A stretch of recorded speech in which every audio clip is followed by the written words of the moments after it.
Alors, on va mettre les choses au clair dès maintenant. Un soin chamanique n'est pas magique. Ce n'est pas non plus un miracle. Et ce n'est pas une personne qui va te sauver pendant que toi, tu continues exactement la même vie. Et surtout, ce n'est pas une promesse. Parce que les promesses dans ce domaine sont souvent le début de l'emprise. Et je vais être très claire. Ce que je vais dire ici s'adresse aussi aux coachs, aux thérapeutes, aux guides spirituels, aux accompagnements de l'âme. Si tu accompagnes sans avoir traversé ta propre part sombre, je suis désolée, mais tu n'es pas en train de soigner. Tu es juste en train de projeter. Si tu promets des résultats, tu ne guéris pas. Tu es juste en train de contrôler. Si tu rends les personnes dépendantes de toi, tu ne guides pas. Tu enfermes. Alors aujourd'hui, on parle de chamanisme, de soins chamaniques. On va parler de conscience aussi, mais on va parler des dérives sectaires, des charlatans et de pourquoi autant de personnes se font avoir au moment même où elles veulent aller mieux.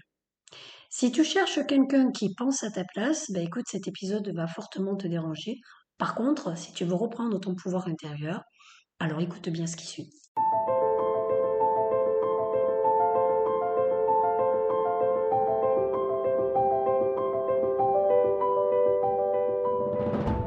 Bienvenue sur le podcast À la quête du soi. Je suis Valérie Bastide, chamane, experte de la guérison et de la transformation énergétique. Chaque lundi, je te partage mes clés, mes compréhensions, mes vérités, mon expérimentation et mes connaissances pour t'aider à guérir, à te reconnecter à toi-même et à retrouver ton pouvoir intérieur. Ici, on parle vrai, santé, énergie, émotion, maladie, conscience. Pas de magie toute faite, juste du bon sens, du cœur et des clés concrètes pour transformer ta vie de l'intérieur. Alors, bonjour à toutes et bonjour à tous. J'espère que vous allez bien. J'espère que vous allez tous bien. Alors aujourd'hui, je vous propose un épisode un petit peu particulier. Et si je prends la parole sur ce sujet là maintenant, bah écoutez, c'est pas un hasard. Si je fais cet épisode aujourd'hui, c'est parce que j'ai décidé d'expliquer clairement ce qu'est le chamanisme, ce qu'est réellement un soin chamanique et surtout ce que cette pratique implique concrètement, ce qu'on peut en attendre, pour qui c'est fait et surtout parce qu'il est devenu indispensable dans ce monde de fous de parler des dérives, des charlatans, des promesses qui sont dangereuses et de la façon très simple de ne pas se faire avoir. Alors pourquoi j'en parle maintenant? Parce que je propose désormais, de façon officielle, des soins chamaniques à distance. Évidemment, je l'ai proposé déjà depuis très longtemps, mais j'ai choisi aujourd'hui de les officialiser, de les intégrer clairement dans les services que je propose et surtout de prendre le temps d'expliquer à quoi sert réellement un soin chamanique et ce qu'il n'est absolument pas censé être. Parce que beaucoup de personnes viennent vers moi avec des douleurs, des symptômes récurrents, des maladies qui sont diagnostiquées ou non, des dépressions, des burn-out, des fatigues profondes, des peurs, des blocages, de la tristesse, des surcharges mentales, des tensions corporelles, de l'anxiété physique. On a aussi des oppressions, des addictions, des troubles hormonaux.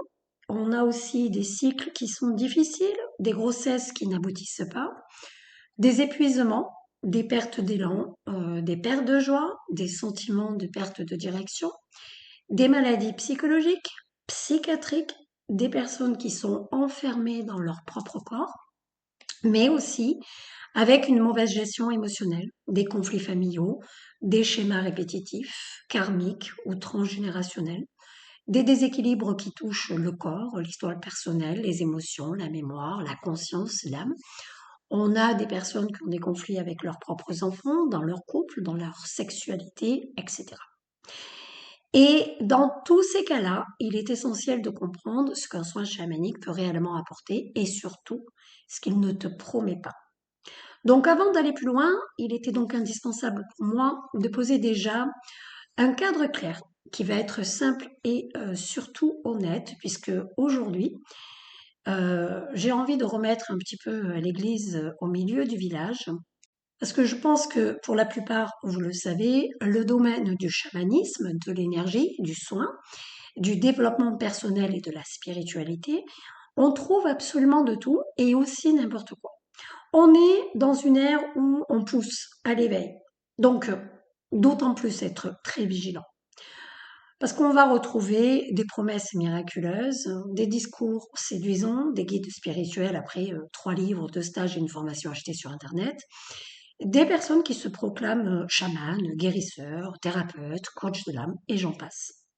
Alors soyons clairs, je ne suis pas là pour dénigrer gratuitement. Les approches alternatives sont importantes, parfois même nécessaires pour les êtres humains, les animaux et le vivant dans sa globalité. Il existe des personnes sincères, bienveillantes, pour qui c'est peut-être le bon timing de s'éveiller, de s'aligner à leur propre chemin, de développer leurs propres capacités, de se reconnecter à soi, d'être qui ils doivent être, euh, d'accomplir leur mission de vie, etc. Et il y en a d'autres pour qui ce n'est absolument pas un appel d'âme, mais c'est plus un appel financier. Il y a le besoin de reconnaissance, le pouvoir, l'argent, et ça, il faut oser en parler. Je vais donc être très claire dès le départ, quitte à déranger, et je pense que ça va déranger, hein, ça va gratter, ça va irriter certaines personnes, mais pour être franche, ce n'est absolument pas mon problème. J'aime profondément ce que je fais, c'est un appel d'âme présent depuis l'enfance, et déranger n'a jamais été un frein pour moi, surtout quand il s'agit de vérité, de cohérence et de protection des personnes vulnérables. Alors je vais prendre le temps de le dire. Et ça, pour moi, c'est non négociable. On ne peut pas être chaman. On ne peut pas faire des soins chamaniques. On ne peut pas travailler avec l'énergie, effectuer des soins énergétiques, du magnétisme, de la kundalini, tout ce que vous voulez. On ne peut pas accompagner des êtres humains, donc des coachings, accompagnements ou des animaux, tant qu'on n'a pas travaillé profondément sa propre part sombre. Et ça, ce n'est pas une opinion, c'est une loi du vivant et c'est de la logique pure et c'est non négociable. La part sombre, c'est pas un concept mystique ou perché, je vous le rappelle. La part sombre, c'est votre histoire, vos blessures, vos peurs, vos colères, vos chocs émotionnels, vos leçons, votre toxicité, vos mécanismes inconscients, vos démons, bref. C'est avoir regardé son ego en face, c'est avoir pris l'entière responsabilité de sa vie, c'est comprendre que l'on est à 100% responsable de ce que l'on vit, même quand c'est inconfortable. Responsable de l'origine de ses choix, de ses répétitions, de ses blocages. Et la seule manière de faire ce travail, c'est en tête-à-tête avec soi-même. C'est prendre le temps d'apprendre à se connaître, à se découvrir. C'est un vrai date, sans excuse, sans justification, en allant chercher les leçons, en comprenant les schémas répétitifs, en traversant ce qui fait mal. On ne peut pas manipuler l'énergie, toucher à la conscience, intervenir sur l'histoire d'une personne tant qu'on n'a pas traversé la sienne, tant qu'on n'a pas regardé ses blessures, ses failles, ses zones d'ombre, tant qu'on n'a pas pris pleinement cette responsabilité. On ne peut pas aider les autres tant qu'on n'a pas traversé et guéri ses propres zones d'ombre. Et c'est non négociable. Pourquoi je vous dis ça? Eh bien, parce que sinon, l'énergie utilisée n'est jamais la bonne.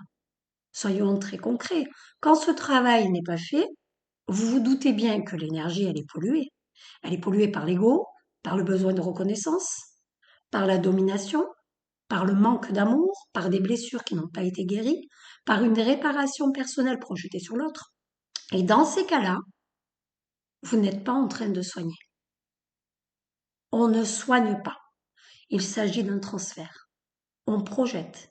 On va projeter ses blessures, ses propres blessures, ses propres manques, ses propres zones d'ombre et parfois même ses propres démons, littéralement. Et je vais le dire sans détour, sans langue de bois et sans prendre de pincettes. Les thérapeutes autoproclamés, les coachs éveillés, les guérisseurs qui n'ont jamais fait ce travail intérieur font plus de dégâts qu'ils n'aident. Même, oui, parfois, quand ça part d'un bon sentiment. C'est précisément pour ça que j'ai voulu faire cet épisode. Je ne suis pas là pour vous séduire, je ne suis pas là pour vous convaincre non plus. Votre manière d'interpréter ce que je dis ne m'appartient pas. Je n'ai pas la science divine, je n'ai pas la parole divine, et surtout, je ne veux pas que vous buviez mes paroles.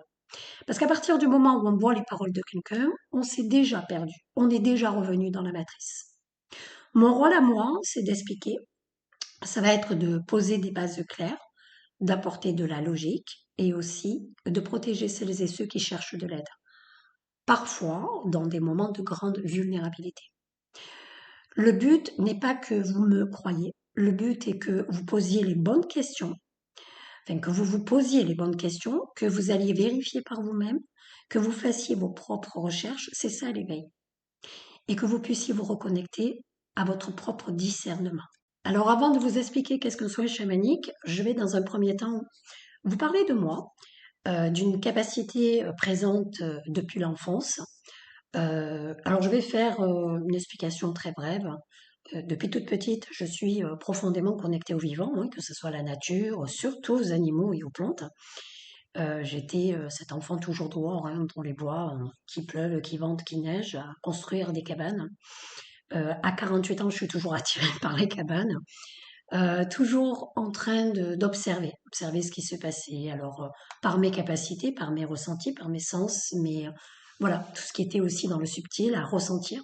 J'ai toujours communiqué avec les animaux, j'ai toujours travaillé avec les plantes de mère nature, j'ai toujours compris que j'avais du magnétisme dans mes mains. Donc c'est vrai que petite, j'ai toujours eu des animaux, hein, et j'avais très bien compris que quand je posais mes mains, il y avait des choses qui se passaient et voilà que j'aidais, que je guérissais, que j'améliorais. Donc je savais pas vraiment exactement ce que c'était, mais je savais. J'étais toujours dans cette quête, voilà, de découvrir de nouvelles choses, que ça soit dans le physique, que ça soit dans le subtil également.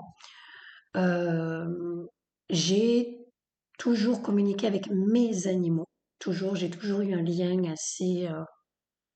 assez personnel et assez hors norme, hein. Je jouais à cache-cache avec ma chienne. Enfin, j'avais vraiment petite, par exemple, avec ma chienne qui s'appelait Belle, une relation exceptionnelle. Voilà. J'ai appris beaucoup de choses et d'ailleurs, j'ai été initiée à ce moment-là. Très jeune, je voulais être médecin sans frontières, hein. Mon père me disait souvent, vu les notes que j'avais à l'école, tu iras à la frontière, mais tu seras jamais médecin. Alors c'est quelque chose qui m'a toujours énervée parce que je me disais, bon sang, bonsoir, il croit même pas en moi. Bon après, vu les notes que j'avais, je devais redoubler toutes les classes, forcément. Évidemment, c'était pas possible. Et pourtant, aujourd'hui, je pratique une médecine du vivant, une médecine qui observe ce que la médecine classique n'explore pas toujours, hein, la conscience, l'énergie, l'histoire intérieure, juste le vivant. Et je pensais que tout le monde fonctionnait de la même façon, mais apparemment, c'est la base, hein, c'est comment on est, hein, c'est ce qui nous constitue. C'est vrai que beaucoup de personnes ont été complètement déconnectées de cette partie d'eux-mêmes. Donc c'est vrai que petite, j'avais du mal à comprendre l'être humain. J'ai passé du temps à chercher à comprendre pourquoi les gens étaient tristes, pourquoi ils étaient toujours dans une mauvaise gestion émotionnelle, pourquoi les gens étaient noirs. J'ai été confrontée à la partie un peu obscure très jeune, très très jeune. J'avais déjà découvert les démons, enfin toute cette partie-là où j'ai été initiée. Ma grand-mère d'ailleurs a été mon guide un petit peu spirituel qui m'a initiée à la religion. Donc elle était très catholique, donc j'ai fait mes communions. Enfin voilà, bah, ça a été la seule, hein, parce que bon, j'ai pas eu des parents qui étaient très croyants. Du coup, voilà, elle m'a initiée à la religion et c'est vrai que personnellement, j'aime les églises. Après le reste, je m'en fous un petit peu, hein, c'est quelque chose de personnel. Mais c'est vrai que j'ai compris que cette partie-là était très importante quand j'étais petite. D'ailleurs, dans ma chambre, je vivais avec bah, des entités, mais il y avait aussi toute une part un peu plus noire, hein, de démons qui étaient là. Je savais pourquoi, j'ai toujours compris, mais c'est vrai que je devais apprendre. J'avais demandé à ma grand-mère qui partait à Lourdes chaque année, alors me ramener tous les bibelots qu'on peut trouver à Lourdes, l'eau bénite, enfin bref, tous ces trucs-là. Et je lui avais demandé à une période de ma vie, je crois que, je sais pas, je devais avoir 6 7 ans, peut-être 8 ans, je sais pas, ou 9 ans, je sais plus exactement. J'avais demandé d'avoir des croix avec des bénitiers. Vous voyez, donc à cet âge-là, c'était top. C'est ce que tous les enfants rêvent. Donc j'avais 2 croix, j'en avais 2, j'avais 2 bénitiers. Dedans, je mettais de l'eau de Lourdes qu'elle m'amenait. J'avais pas peur, je comprenais, je savais pas vraiment, j'étais pas en capacité de tout expliquer, mais je savais. Bref, voilà, c'était pour la petite anecdote. Je viens d'une lignée amérindienne, mais quand je parle de lignée, hein, je ne parle pas uniquement d'un héritage génétique ou culturel au sens classique. Je parle d'une lignée transgénérationnelle et de mémoires qui sont issues de mes vies antérieures. Mon savoir n'a pas été appris dans les livres, il est ancestral, il m'a été transmis, intégré et surtout incarné tout au long aussi de ma vie, hein. Ma formation n'a jamais été extérieure, elle a été interne. Elle s'est faite par le corps, par l'expérience directe, par l'immersion, par l'épreuve, par la traversée. Jusqu'à présent, ça n'a pas été une formation extérieure. À chaque fois que j'ai voulu m'y intéresser pour partir dans des séminaires, ou des retraites ou être formée, jusqu'à présent, ça m'a toujours été refusé. Pourquoi? Parce que tout se fait en immersion pour l'instant, donc plus tard on verra. Euh, Elle a été interne, elle s'est faite par le corps, par l'expérience directe, par l'immersion, par l'épreuve, par la traversée. Je pense que j'ai tout vécu dans cette vie, tout ce qui pouvait être glauque, dur, compliqué. C'est ce qui me permet déjà de pouvoir aider un maximum de personnes. Et puis surtout, ça fait partie d'une formation d'épreuve, hein, d'épreuve qui permet d'être initié, hein, et de pouvoir valider le fait qu'on peut être chaman. Être chaman, c'est un appel, hein, donc je vous rassure, c'est pas à travers une formation en e-learning, c'est depuis votre enfance, vous êtes testé. Des épreuves s'offrent à vous, pas toujours les plus bienveillantes, hein, ça peut être des fois les plus compliquées, les plus traumatisantes, les plus difficiles, celles qui vous mettent à terre, hein, celles qui malheureusement peuvent vous amener à faire des choses qui sont pas forcément bienveillante, mais c'est votre capacité à tenir, à vous relever, à savoir pourquoi vous êtes là et pourquoi vous faites ça. Surtout quand on est prêtresse chamane, hein, donc on va travailler sur des possessions, donc forcément vous doutez bien que les épreuves sont beaucoup plus compliquées. Mon corps a toujours été utilisé comme un canal d'apprentissage, un canal de perception, un canal de pratique. Et très tôt, j'ai appris, non pas à faire, mais à laisser faire. À laisser mon corps entrer dans des états précis, à laisser l'information circuler, à laisser les mémoires se révéler, alors toujours en étant protégé bien évidemment. Je n'ai pas appris le chamanisme comme on apprend une technique, je l'ai vécu comme une fonction naturelle de l'être. Mon corps est un canal, j'entends depuis toujours mes guides, mes ancêtres, j'entends certaines entités quand elles sont présentes ou actives et j'entends d'autres choses que je ne vais pas citer là, je prendrai le temps de faire un épisode. Mais je vois aussi, je perçois l'invisible, je vois les entités. Alors avant, je voyais les ombres. À l'heure d'aujourd'hui, je les vois réellement, physiquement. Alors ça, c'est un niveau d'expérimentation, hein, évidemment. Donc je les vois, je peux communiquer, je vois également les démons. J'entends mes ancêtres, je les vois, j'entends certaines entités quand elles sont présentes ou activées ou actives. Et donc activées, souvent on les appelle et souvent elles sont présentes lors de mes coachings, de mes accompagnements, de mes soins chamaniques. Euh, que vous dire de plus? Je vois ce qui ne se dit pas, je vois ce qui a été enfoui, ce qui a été refoulé, ce qui a été transmis, ce qui a été déplacé. Et cette capacité ne s'est pas développée pour faire du spirituel. Elle s'est développée parce qu'elle faisait partie de mon chemin. Être chaman, ce n'est pas avoir des dons, c'est être capable de porter ce que d'autres ne peuvent pas regarder. C'est traverser des zones que beaucoup évitent. C'est accepter d'être formé par l'inconfort, par la noirceur, pour mon cas, par la confrontation. On ne choisit pas ce chemin, on y répond. Donc, quand je pars en soins chamaniques ou que j'effectue des canalisations, des accompagnements, des coachings, j'ai cette capacité de... Je n'ai pas besoin de connaître l'histoire, c'est parce que je vais partir en immersion et je vais connaître l'histoire. Donc je vais connaître l'histoire actuelle depuis la naissance. Évidemment que j'ai la possibilité de voir le futur. C'est quelque chose que je n'en parle jamais parce que je suis vraiment... c'est quelque chose qui m'énerve d'aller annoncer quoi que ce soit. La plus belle chose que l'on peut créer, c'est le futur. Il ne faut pas oublier qu'il y a des événements qui sont fixes et d'autres qui ne sont pas fixes. Donc si on commence à raconter des événements qui peuvent être proches lorsque ce n'est pas des événements qui sont fixes, eh bien je suis désolée, ça empêche les personnes de guérir, hein, d'évoluer personnellement, professionnellement, de se challenger. Et puis c'est surtout, je vois pas quel est l'intérêt d'annoncer qu'on va mourir à telle date, enfin, on va tous mourir, quoi. Et puis ces dates qui ne sont pas fixes, ça peut en fait annoncer un événement qui n'est pas fixe. Si cette personne se focalise sur cette information et qu'elle n'est pas dans l'action et qu'elle n'a pas un peu d'huile de coude et qu'elle ne travaille pas sur elle-même, eh bien, il faut comprendre que cet événement ne va pas s'effectuer à cette date-là.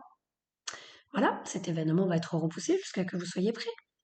Donc je ne vois aucun intérêt et je suis vraiment contre. Alors bien évidemment que je vais voir le futur pour savoir où je dois amener les personnes, comment je dois travailler avec elles et sur quoi je dois travailler, quelle est leur mission de vie, etc., etc., bien sûr. Mais je suis contre le fait de dévoiler. Voilà, clairement. Donc j'ai accès à l'histoire actuelle, de l'histoire qui sont en train de dérouler, de qu'est-ce qui s'est passé, mais également j'ai accès, je vois leur histoire antérieure, transgénérationnelle, etc., etc. Donc, être chaman, on ne choisit pas ce chemin, hein, on y répond. D'ailleurs, les chamans européens, à l'heure d'aujourd'hui, ont la possibilité de refuser cet appel. Dans les autres pays, non, on est obligé. C'est ce que mes ancêtres m'avaient expliqué. Je trouve ça complètement débile. Voilà. Pour moi, c'est un honneur. C'est pas facile, c'est clair. J'aurais préféré plus une vie peace and love et coacher que dans les prés. Au lieu d'être focalisé plus sur le démoniaque, les démons, les rituels sataniques, je le conçois, mais c'est un honneur et je ne vois pas l'intérêt de le refuser. Et ce savoir, je ne le partage pas pour impressionner, pour convaincre, pour séduire, je le partage parce qu'après des années de travail avec des personnes, des symptômes, des maladies, des effondrements psychiques, des troubles profonds, des états de possession, j'ai aujourd'hui suffisamment de recul pour expliquer ce qui se joue réellement, sans mythe, sans fantasme, sans mensonge, juste avec de la lucidité, de l'expérience et une connaissance qui est incarnée du vivant. D'ailleurs, c'est ce que je partage la plupart du temps sur mes réseaux, dans mes accompagnements, dans mes coachings, mais également lors de mes soins chamaniques. Alors, qu'est-ce qu'un soin chamanique? Un soin chamanique, déjà, ce n'est pas un miracle, ce n'est pas non plus une personne qui fait à votre place, et ce n'est pas non plus une personne qui vous enlève votre responsabilité. Un soin chamanique, c'est un travail de remise à zéro énergétique et informationnel. On y fait appel généralement quand on se sent déconnecté à soi, quand on a perdu le goût, la saveur de la vie, quand on est dans une fatigue profonde, émotionnelle ou existentielle, quand on a des symptômes, des maladies, quand on répète les mêmes schémas malgré tous les efforts, quand on a l'impression de ne plus avancer, ou quand quelque chose sonne faux, sans pouvoir l'expliquer. Alors, la liste serait longue, je vous invite à aller sur mon site internet valeriebassit.com et découvrir plus d'informations et d'explications concernant le soin chamanique. Vous le trouverez sur la page des services que je propose. Très souvent, cela arrive parce que notre conscience n'arrive plus à suivre, parce que nous vivons en décalage permanent avec ce que nous sommes vraiment. On n'est plus du tout aligné à notre propre chemin, on n'est plus du tout en train de dérouler notre propre vie, mais on est en train de dérouler la vie de quelqu'un d'autre. Je ne soigne pas contre quelque chose, je travaille pour que vous puissiez à nouveau vous entendre vous-même et surtout vous reconnecter à vous. C'est vrai qu'on vit dans un monde qui est très anxiogène, un monde de métro boulot dodo, productivité, performance, comparaison constante, un monde où l'on nous apprend à répondre aux attentes, mais rarement à nous écouter, à nous poser les bonnes questions, à nous prioriser, à faire de nous notre propre nombril. Alors c'est vrai que l'éducation, les peurs, les croyances limitantes, les injonctions sociales, la peur de manquer, la peur d'être rejeté, la peur de ne pas être aimé, la peur de ne pas être accepté, tout cela nous éloigne petit à petit de notre propre chemin. Et quand on se coupe trop longtemps de ce que l'on ressent vraiment, la conscience se fragilise, le corps parle, l'énergie se déséquilibre et le soin chamanique intervient à cet endroit-là précisément, à la racine. Donc, le soin chamanique, il y a quand même quelque chose qui est très important concernant le soin chamanique, c'est de parler de la responsabilité personnelle et j'en parle tout le temps. Et là, je vais être très claire, un soin chamanique ne fonctionne pas sans votre conscience. Si une personne vient en pensant on va me guérir, on va m'enlever un problème, je n'y suis pour rien, à partir de là, rien ne pourra se faire. Déjà, premièrement, le soin ne pourra pas se faire. Déjà, une personne qui se dirige vers un chaman, c'est pas parce qu'elle a vu de la lumière, c'est un appel d'âme, d'accord? Donc là, on a cette part de conscience. Mais ça peut arriver que vous ayez une amie qui effectue un soin et que vous soyez dans cette envie de pouvoir améliorer votre vie, mais juste en pensant que quelqu'un va résoudre les problèmes à votre place. Là, le soin ne pourra pas se faire, clairement, parce que Tant que vous pensez que votre mal-être vient uniquement des autres, votre maladie est une fatalité, votre vie est injuste sans lien avec vos choix, ben le mal a encore une légitimité. Dans mon travail, je demande toujours l'accord. Pas votre accord, pas votre ego, pas votre mental, au mal lui-même. Pourquoi? Parce que le mal ne s'installe jamais sans être nourri.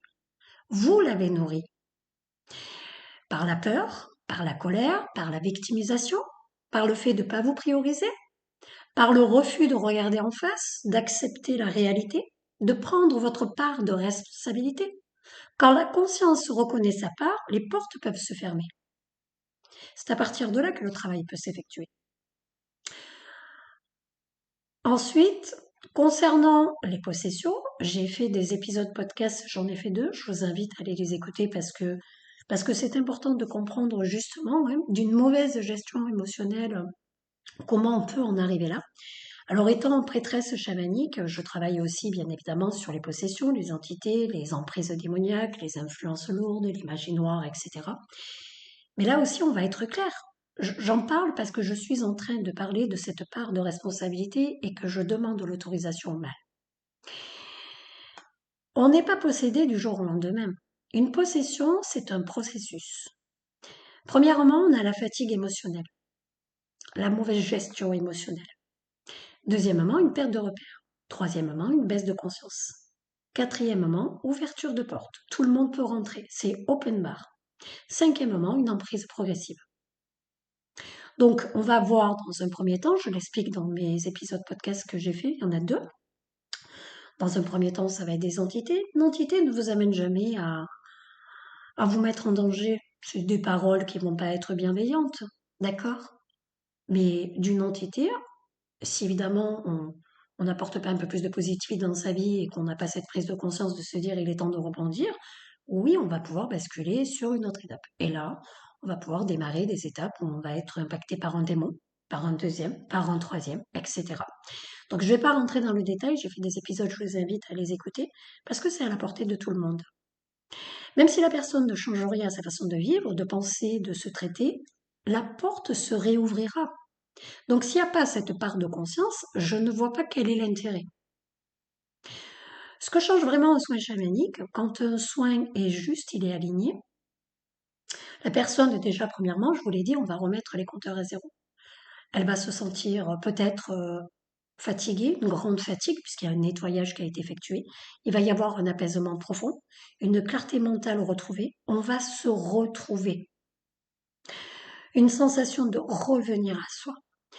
Les symptômes, les maladies, le travail va s'effectuer dès l'instant, immédiatement dans les 24-48 heures. Moi, je vous parle de mes résultats à moi, d'accord? Une énergie qui va être beaucoup plus stable, hein. Donc on a des personnes qui évidemment retrouvent cette envie de bouffer la vie à pleines dents, envie de se challenger, voilà, de réaliser ce qu'ils n'ont pas pu réaliser. Bref, la personne se retrouve. Et à partir de là, on retrouve pleinement notre part de conscience. À chaque fois qu'on n'est pas aligné à notre part de conscience, je l'explique dans les épisodes podcast, vous allez avoir comme un camembert, voyez? Donc à chaque fois qu'on se priorise pas et qu'on ne vit pas sa propre vie, c'est une petite portion de camembert qui va se barrer. Et arrivé à un moment donné, on se retrouve que lorsqu'il n'y a plus de petits camemberts, de petites parts de camembert, on perd notre conscience. Il faut comprendre qu'à un moment donné, on n'a plus le contrôle de notre vie, de nos pensées, de notre corps, de notre énergie. Donc c'est là que les portes sont ouvertes. Et c'est là que c'est open bar. Beaucoup de choses peuvent rentrer. Entité, démon. Le cheminement est toujours le même. Ok? Donc voilà ce qu'on peut constater au travers des soins chamaniques. Donc je vous invite à aller lire aussi les témoignages que j'ai partagés sur mon site internet. Ils y sont pas tous, donc je vais essayer de prendre le temps petit à petit de les partager. Mais surtout, il se passe une chose essentielle. La personne redevient actrice de sa vie. Et c'est fait pour ça un soin chamanique. Pourquoi ce travail dérange? Parce qu'il n'y a plus de sauveur, clairement, il n'y a plus d'excuses. Parce qu'il n'y a plus, c'est la faute de d'Agobert parce qu'il a mis sa culotte à l'envers. C'est plus la faute de votre père, votre mère, vos frères et vos sœurs. Le soin chamanique remet la conscience au centre. Et une conscience éveillée bah, je suis désolée, ça dérange toujours un système qui préfère l'endormissement et qui préfère, je suis désolée, il faut le dire, j'ai fait un podcast pourquoi il y a des personnes qui n'ont pas envie de guérir parce que ce sont des personnes qui préfèrent mieux avoir des excuses. Faire un travail sur soi-même, c'est se sortir le doigt du derrière et croyez-moi que c'est pas facile. C'est affronter sa part de responsabilité et se dire que si on en est là, bah, c'est pas la faute à quelqu'un de l'extérieur ou un événement extérieur, c'est la nôtre. Donc c'est un travail qui est pas évident, qui est courageux.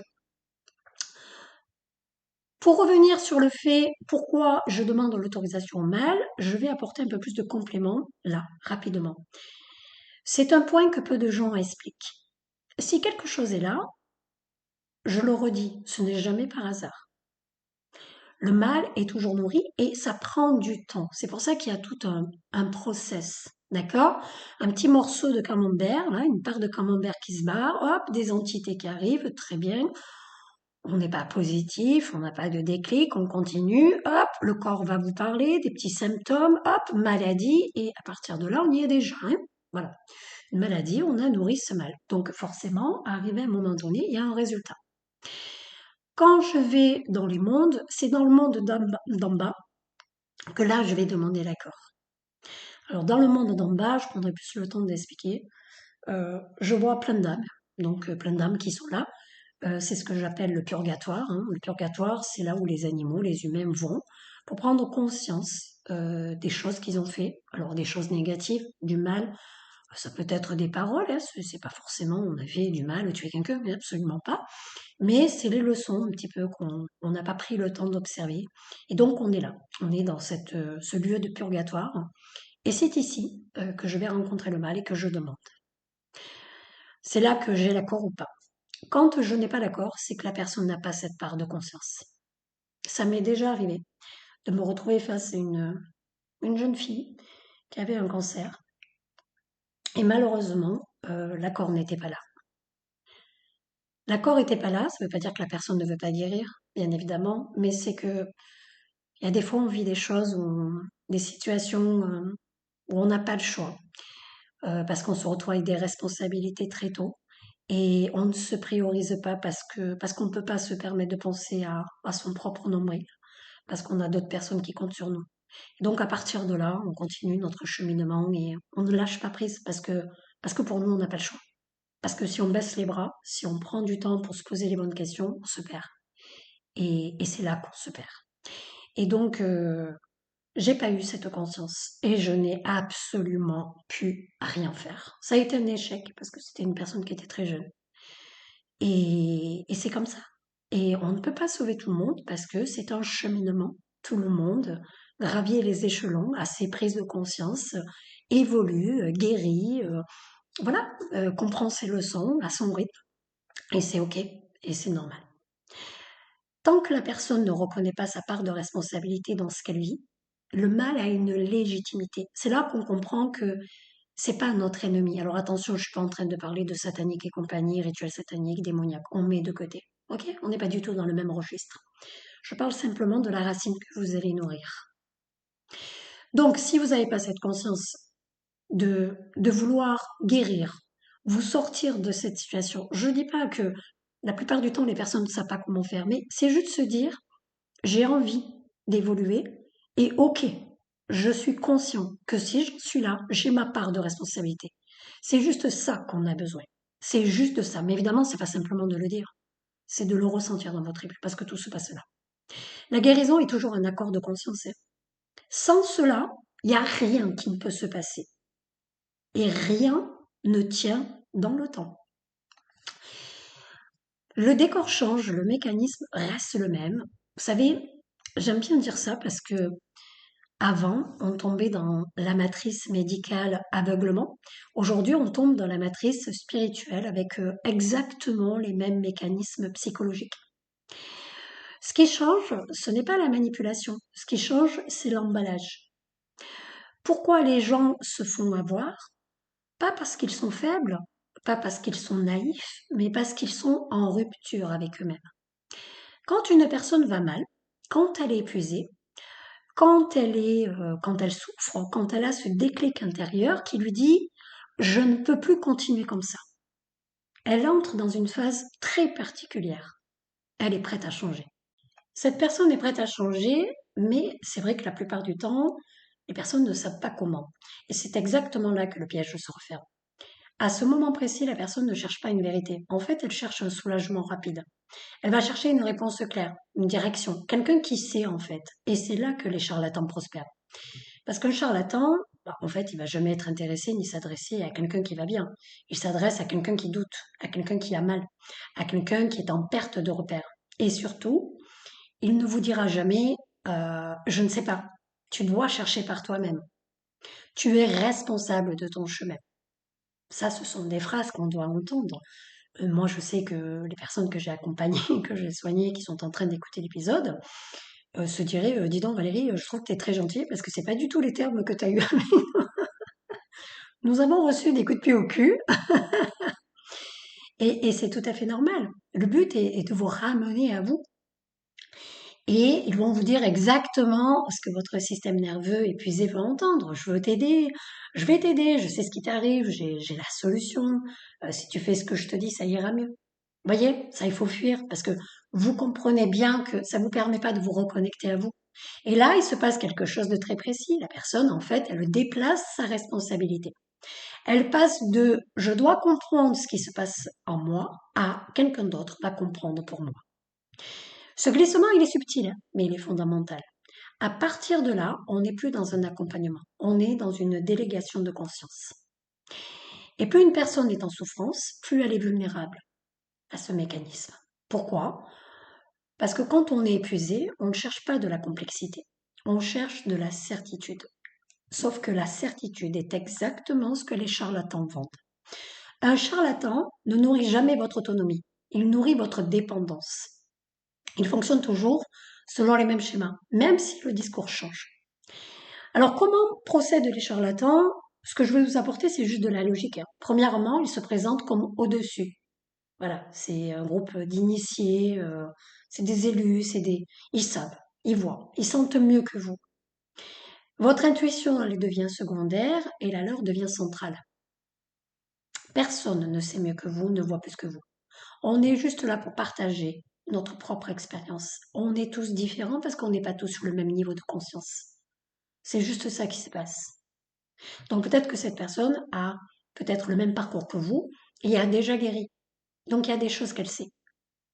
Mais on va être intéressé par son parcours, mais cette personne et vous, vous êtes différents. Deuxièmement, il simplifie à l'extrême des problèmes qui sont complexes. Tout est ramené à une seule cause. On a une seule énergie, une seule entité, une seule solution. Si c'était aussi facile, ça se saurait. Ok? Troisièmement, il crée une urgence. Si tu ne fais rien maintenant, ça va empirer. Là, on a la peur qui empêche la réflexion. Vous savez, si vous avez cette conscience de vouloir changer quelque chose et de prendre conscience que là, vous devez apporter de la transformation dans votre vie, de nouvelles habitudes, vous inquiétez pas. Votre corps a le temps. Ok? Et de toute façon, c'est dans le moment présent qu'on y voit plus clair. Donc, si vous êtes dans la précipitation et qu'on vous met dans l'urgence, fuyez. Quatrièmement, il flatte l'ego blessé. Ça va être du style, vous savez, ces phrases, t'es spécial, tu es différent, tu as quelque chose que les autres n'ont pas. Ça donne l'illusion de reprendre du pouvoir. Alors, on cède encore plus. Voyez? Cinquièmement, ils vont avoir tendance à entretenir le flou. Plus c'est flou, moins c'est vérifiable. Et moins c'est vérifiable, plus vous dépendez d'eux. Et qu'est-ce que je vous ai expliqué tout à l'heure? C'est important de faire vos propres recherches, d'avoir votre propre conscience. D'accord? C'est pas parce que cette personne n'a pas la science infuse, vous l'avez pas non plus. Simplement, on est tous différents et on n'est pas tous sur le même niveau. Et le plus pervers dans tout ça, c'est que beaucoup de personnes tombent dedans au moment même où ils veulent aller mieux. Ce ne sont pas des personnes qui sont perdues, ce sont des personnes qui sont en transition. Et quand on est en transition, on est entre deux mondes. On n'est plus dans l'ancien, on n'a plus encore construit le nouveau. Et là, c'est un terrain qui est extrêmement sensible. C'est surtout, je m'adresse aux personnes qui sont en plein éveil. Là, il faut faire attention. Et c'est pour ça que certaines personnes tombent sur des praticiens encore plus toxiques qu'elles. Parce que ces praticiens n'ont pas travaillé leur propre part sombre, utilisent l'énergie pour réparer leur propre histoire, cherchent reconnaissance, mais aussi on va retrouver le pouvoir, le contrôle ou l'argent. Ou souvent, ce sont des personnes qui n'ont pas guéri. Alors ça part d'un bon sentiment, mais ce n'est pas possible. Et une personne qui n'a pas réglé, ça ne peut pas accompagner quelqu'un sainement. Parce que je vous l'ai dit, elle va projeter, elle va imposer, elle va influencer et elle va enfermer. Alors comment éviter de tomber dans le panneau? Pas avec des croyances, pas avec des dogmes en tout cas, et juste avec de la logique simple. Je vais vous donner des clés concrètes pour ne pas vous faire manipuler. Déjà, premièrement, un bon praticien vous rend plus autonome et jamais dépendant. Ça, c'est la base. Si ce n'est pas le cas, vous fuyez. Si vous avez besoin de lui pour aller mieux, c'est qu'il y a un problème. Un bon praticien ne vous promet jamais un résultat qui va être garanti, parce que personne ne peut faire le travail à votre place. Un bon praticien vous ramène toujours à vous-même, et pas à lui, pas à sa méthode, pas à son discours. Un bon praticien accepte vos questions. Il ne se vexera pas, il n'intimidera pas, et il n'écrasera pas votre discernement. Un bon praticien ne vous isolera jamais. Il ne vous coupera jamais de votre entourage, ni du médical, ni de votre esprit critique. Et surtout, il y a une règle simple, presque, je dirais, infaillible. Si quelqu'un cherche à penser à votre place, éloignez-vous. Si quelqu'un cherche à vous rendre dépendant, fuyez. Voilà, je crois que je vais le résumer comme ça. La guérison, ce n'est pas une soumission, hein. C'est une reprise de pouvoir intérieur. Si vous êtes en train de chercher de l'aide, alors je vais vous dire, rappelez-vous ceci. Le bon accompagnement n'est pas celui qui vous enlève votre douleur d'un coup. C'est celui qui vous aide à comprendre pourquoi elle est là et comment ne plus jamais avoir à revivre la même chose. Et une fois que vous aurez compris, après il enlèvera la douleur. N'oubliez pas que la magie est en vous, hein. La magie n'existe pas. La magie, elle est juste en vous parce que sans vous, rien ne peut se faire. Et je terminerai par ça parce que c'est fondamental. La magie, elle n'est pas dans les mains de quelqu'un d'autre, hein. Elle est en vous. Cette tierce personne va vous aider. C'est un compliment, je dirais. Mais s'il n'y a pas cette conscience et cette envie viscérale, rien ne pourra se faire. Un soin peut ouvrir une porte, mais c'est vous qui choisissez de la franchir. Voilà, cet épisode est terminé. Si ce que j'ai partagé aujourd'hui a résonné pour toi et que tu souhaites en savoir plus sur le soin chamanique, tu trouveras toutes les informations directement dans la description de l'épisode avec le lien correspondant. Si cet épisode a ouvert une réflexion, une prise de conscience ou peut-être mis des mots sur quelque chose que tu ressentais déjà, ben écoute, il a rempli son rôle et j'en suis très contente. Tu peux soutenir ce podcast très simplement en laissant un avis, en partageant ton ressenti ou peut-être en le diffusant autour de toi. Si tu sens que ces paroles peuvent être utiles à quelqu'un d'autre, tu sais, parfois une écoute au bon moment peut vraiment changer une trajectoire. Merci d'avoir pris le temps d'écouter, de réfléchir et surtout de ressentir. Merci de partager à ta manière, à faire circuler plus de clarté, de discernement et de conscience. On se retrouve lundi prochain et je vous embrasse très fort.